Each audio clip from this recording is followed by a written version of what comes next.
जी हाँ मेरे दोस्तों, जैसा कि आपको थंबनेल में दिख रहा है, आज के क्लास में हम लोग एक नहीं चार चार प्रश्नों को क्लियर करने वाले हैं जो आपके एग्जामिनेशन के लिए अति आवश्यक होने वाला है। तो प्रश्न जो है ना आपको इस प्रकार से पूछेगा कि भारत में बौद्ध धर्म, जैन धर्म, सनातन धर्म अथवा इस्लाम धर्म के उदय एवं विस्तार का वर्णन करें। या तो इन चारों में से कोई भी क्वेश्चन पूछे, या तो पूछेगा भारत में बौद्ध धर्म के बारे में, जैन धर्म के बारे में, सनातन धर्म और इस्लाम धर्म एक ही में पूछेगा, या तो इनके बारे में अलग अलग से पूछेगा। कैसे पूछेगा देखिए, प्रश्न है कि वर्धमान महावीर अर्थात जैन धर्म के जीवन एवं शिक्षाओं के बारे में बताइए। हमें जैन धर्म के बारे में बताना है। दूसरा कह रहा है कि गौतम बुद्ध अर्थात बौद्ध धर्म के जीवन एवं शिक्षाओं का उल्लेख करना है। ठीक है। तीसरा प्रश्न हमारा पूछ सकता है सनातन धर्म, सनातन धर्म मतलब हिंदू धर्म किसको कहते हैं, है ना। और चौथा जो है इस्लाम धर्म। ठीक है। तो इस प्रकार से कोई भी क्वेश्चन आ जाए, आपका चारों में से कोई भी क्वेश्चन आ जाए या तो फिर ये क्वेश्चन आ जाए, आपको सेम प्रकार से आंसर लिखना है। ठीक है। मान लीजिए पहले आ गया आपका सनातन धर्म। क्या आ गया? सनातन धर्म। ठीक है। तो इसमें मैंने जो उत्तर बताया, सबसे पहले आप सनातन धर्म के बारे में लिख दीजिएगा। ठीक है। तो चलिए मैं आपको बताता हूं कि आखिर उत्तर में आप किस प्रकार से लिखोगे, आप कैसे लिखो कि एग्जामिनर जो है आपको फुल में से फुल मार्क्स दे, है ना। तो फर्स्ट और आप दोस्तों सबसे पहले आपको लिखना है परिचय। क्या लिखना है? परिचय। ठीक है। और परिचय में इस प्रकार से लिखना है, बड़ी इजी शब्दों में मैंने बताया। ठीक है। बस आपको देखना है और ये याद हो जाएगा, है ना। कह रहा है कि भारत एक बहुधार्मिक देश है। बहुधार्मिक मतलब समझते हैं? हाँ, बहुत सारे धर्मों का देश है। यहाँ पे बहुत सारे धर्म के लोग निवास करते हैं, जहां विविध धर्मों का विकास, उदय और अस्तित्व देखने को मिला। वही कहा गया कि भारत जो है एक बहुधार्मिक देश है, यहाँ पे बहुत सारे धर्म के लोग निवास करते हैं, है ना। और कह रहा है यहाँ पे जो है ना बहुत सारे धर्म का विकास हुआ, उदय हुआ और अस्तित्व भी देखने को मिलता है। कह रहा है इसमें बौद्ध धर्म, जैन धर्म, सनातन धर्म और इस्लाम धर्म की भूमिका अत्यंत महत्वपूर्ण है। ठीक है। इस भारत में जो है बौद्ध धर्म, जैन धर्म, सनातन धर्म और इस्लाम धर्म की जो भूमिका है वो अत्यंत महत्वपूर्ण है और सबसे ज्यादा यही धर्म जो है यहाँ पे फैला हुआ है। क्या इन धर्मों ने भारत की संस्कृति, दर्शन और समाज को जो है वो गहराई से प्रभावित किया है। क्या कह रहा है? ये सारे धर्म जो है ना उन्होंने क्या किया, भारत के संस्कृति को, भारत के समाज को और भारत के दर्शन को जो है ना चेंज कर दिया, बदलाव लाया। ठीक है। और इसको प्रभावित किया है ना। तो इस प्रकार से आपको परिचय में लिखना है, चाहे कोई भी क्वेश्चन क्यों ना आ जाए ऊपर में से, है ना। अब आगे आपको पॉइंट बनाना है कि बौद्ध धर्म, जैन धर्म, सनातन धर्म और इस्लाम धर्म भारत के प्रमुख चार धर्म हैं। जैसा कि मैंने आपको पहले भी बताया कि बौद्ध धर्म, जैन धर्म, सनातन धर्म और इस्लाम धर्म जो है ना भारत के चार प्रमुख धर्मों में से एक है ना। कह रहा है ऐसा कहा जाता है कि बौद्ध धर्म और जैन धर्म श्रमण परंपराओं से निकले हैं। क्या कह रहा है कि ऐसा कहा जाता है कि बौद्ध धर्म और जैन धर्म जो है ना वो श्रमण परंपरा। अब श्रमण परंपरा क्या है ये चीज मैं आपको बस नीचे बताऊंगा थोड़ा सा। ठीक है। आगे कह रहा है कि जबकि सनातन धर्म जो है ना वैदिक परंपरा से निकला हुआ। अब देखिए यहाँ पे दो वर्ड्स आया हमारा, क्या क्या, तो श्रमण परंपरा और वैदिक परंपरा। अब थोड़ा सा हम लोग समझ लेते हैं कि आखिर श्रमण परंपरा क्या है और वैदिक परंपरा क्या है। ठीक है। तो देखिए अगर बात करते हैं श्रमण परंपरा का, किसका? श्रमण परंपरा का, तो कहा जाता है कि श्रमण परंपरा का अर्थ है भारत में प्राचीन काल से चली आ रही ऐसी धार्मिक और दार्शनिक परंपरा जो वेदों के अधिकार को नहीं मानता। मैं सीधा समझिएगा, वैसी धार्मिक और दार्शनिक परंपरा जो वेदों को नहीं मानता हो, है ना, जो आत्मा, कर्म और निवारण पर जोर देता हो, उसको हम लोग क्या कहते हैं? श्रमणवाद कहते हैं।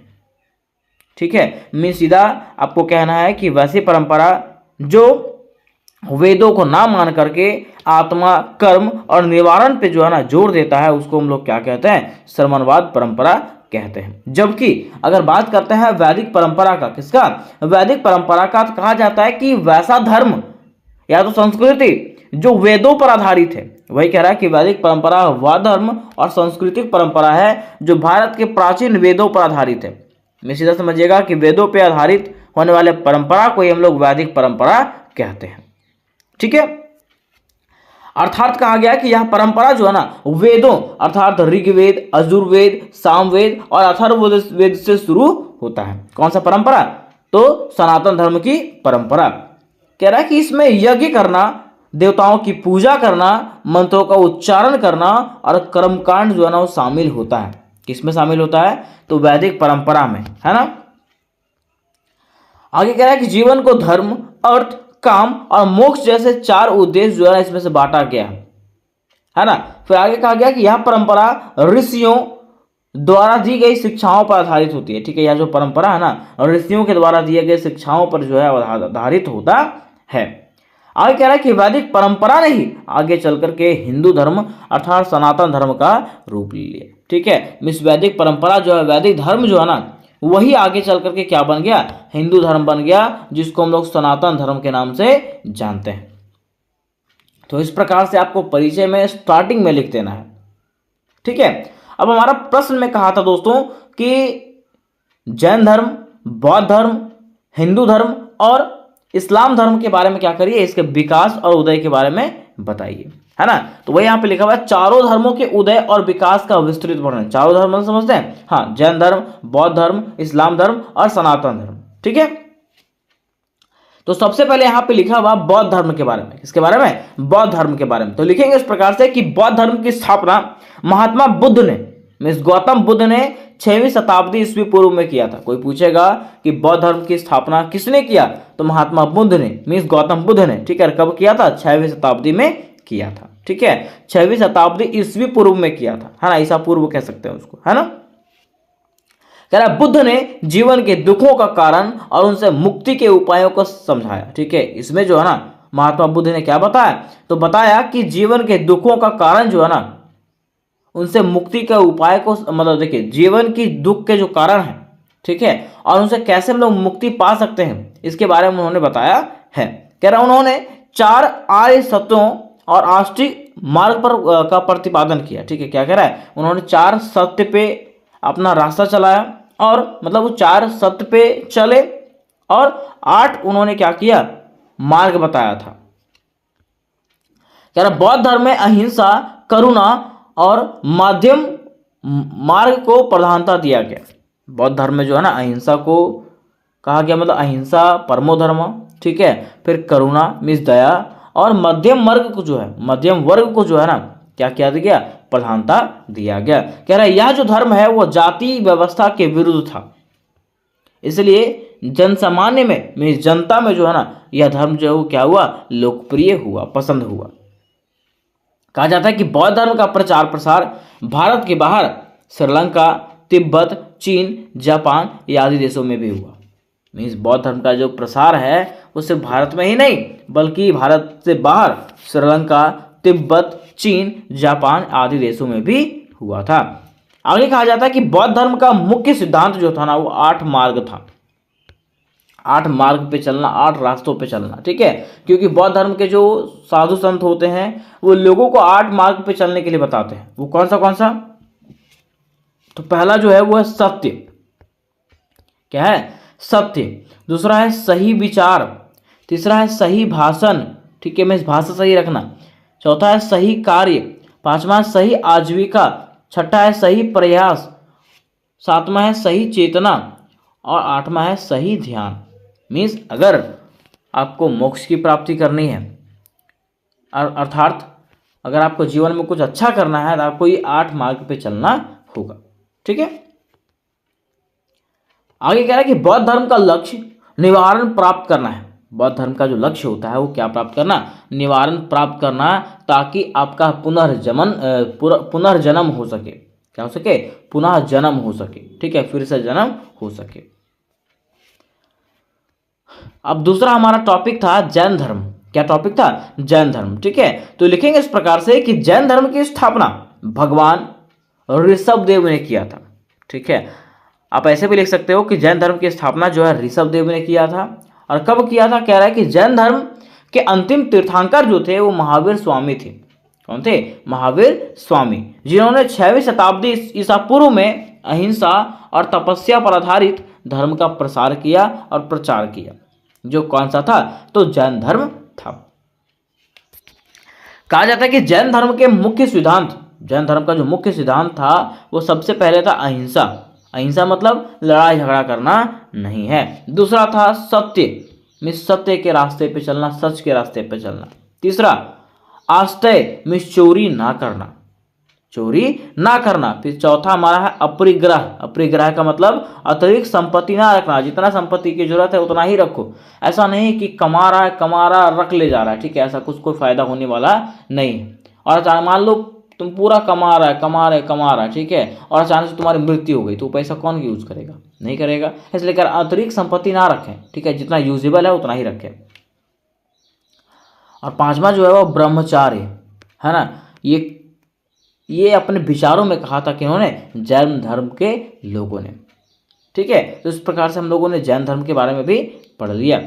अब देखिए आगे कह रहा है कि जैन धर्म भी आत्मा की शुद्धि और मोक्ष की प्राप्ति को ही सर्वोच्च मानता है।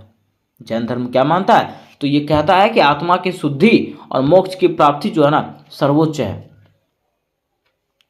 कह रहे इसने भी कर्म सिद्धांत और अहिंसा पर बल दिया तथा भौतिक विलासिता को दूर रहने की प्रेरणा दिया। इन्होंने कहा कि हमारा जो कर्म है वो कैसा होना चाहिए? अहिंसा पर आधारित होना चाहिए, और हमें जो है ना दुनिया के विलासिता से, मोह माया से दूर होना चाहिए। ये कहाँ कहा गया? तो जैन धर्म के विचारों में कहा गया था। अब हमारा तीसरा जो धर्म था, तीसरा जो क्वेश्चन था वो था सनातन धर्म। क्या था? सनातन धर्म, ठीक है। अब देखिए सनातन धर्म की अगर बात करें तो सनातन धर्म का उत्पत्ति जो है वैदिक धर्म से हुआ। किससे? वैदिक धर्म से, क्योंकि पहले जो था वैदिक धर्म था, है ना, और वैदिक धर्म से क्या बना? सनातन धर्म बना। कह रहा सनातन धर्म जिसे हिंदू धर्म भी कहा जाता है।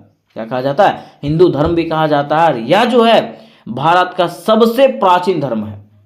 कौन सा? सनातन धर्म जो है भारत का सबसे प्राचीन धर्म है। इसका विकास वैदिक काल अर्थात 1500 ईस्वी पूर्व से हुआ।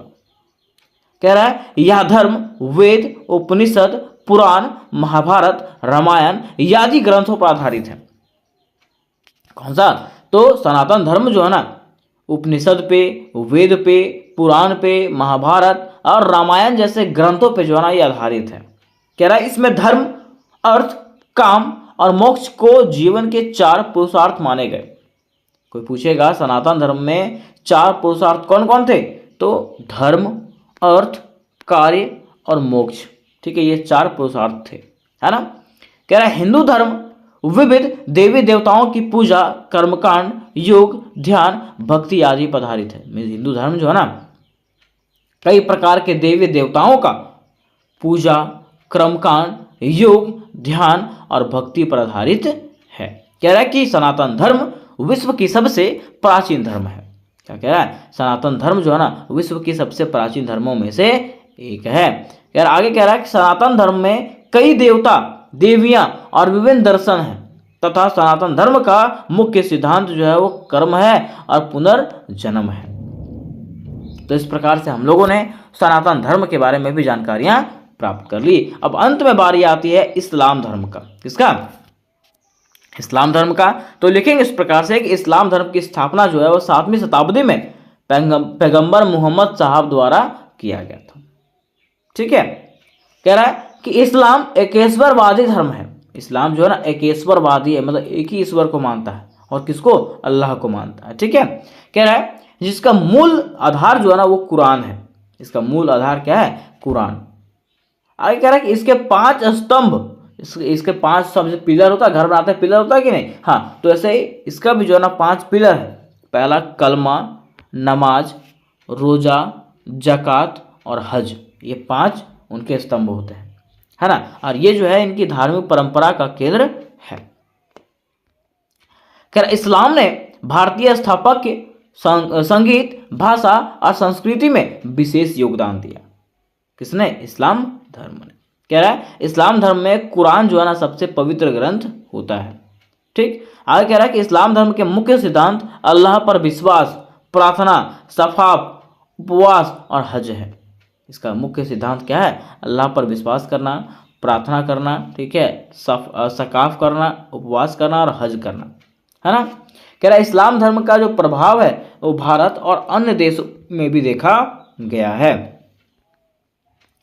तो यहाँ तक हम लोगों ने दोस्तों ये चारों क्वेश्चन को कंप्लीटली जान लिया। अब बारी आती है निष्कर्ष का। निष्कर्ष देखिए क्या है, ये 4 प्रश्न है, तो चारों प्रश्न के बारे में आपको बताना है कि आखिर आपको क्या समझ में आया, कौन सा बेटर लगा। ठीक है, तो देखेंगे इस प्रकार से कि भारत में ये चारों धर्म न केवल धार्मिक आस्था से प्रतीक हैं, बल्कि सांस्कृतिक विविधता, दार्शनिक समृद्धि और सामाजिक विकास के महत्वपूर्ण आधार है ना। इन धर्मों के बीच सहिष्णुता और संवाद की परंपरा ने भारत को विश्व में एक अनोखी सांस्कृतिक पहचान प्रदान किया। ठीक है, इस भारत में जो धर्म है, ठीक है, इसके कारण से भारत का जो है बहुधर्मी देश कहा जाता है। ठीक है, और यहाँ की संस्कृति को जो है पूरे विश्व में प्रचलित माना जाता है, पूरे विश्व में प्रसिद्ध माना जाता है। तो उम्मीद करते हैं मेरे दोस्त कि ये प्रश्न आपको समझ में आया होगा, और ये प्रश्न अगर आपको समझ में आ गया होगा तो वीडियो को लाइक करें, अपने दोस्तों के साथ शेयर करें और चैनल को भी सब्सक्राइब करके अवश्य रख लें, क्योंकि इससे जुड़े जितने भी प्रश्न हैं सारे के सारे प्रश्न आपको मेरे ही चैनल पर मिलने वाले हैं, और बहुत सारे प्रश्न मैंने करवाए हैं जिसका लिंक आपको डिस्क्रिप्शन बॉक्स में मिल जाएगा। तो मिलता है नेक्स्ट वीडियो में, तब तक के लिए जय हिंद, जय भारत।